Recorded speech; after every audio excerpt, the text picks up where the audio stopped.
Musa bin Nafi says, 4 days before the 8th Zulhajj, I came to Makkah Mukarramah doing tamattu with Umrah, wearing ihram for Umrah with an intention of performing Hajj tamattu.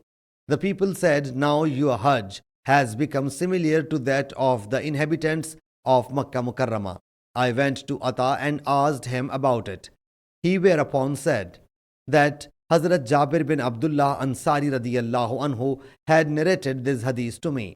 The year in which Allah's Apostle sallallahu alaihi wasallam brought the sacrificial animal, I performed Hajj that year, whereas some of the companions radiyallahu anhum was wearing ihram for Hajj Mufrad.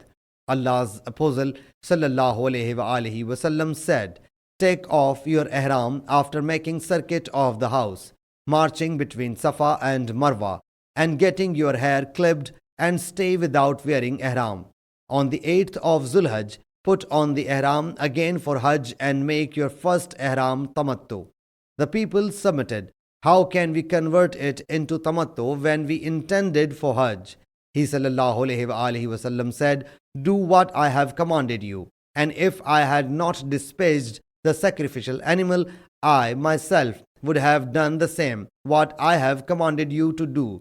But I cannot take off the ihram unless the sacrificial animal reaches its place.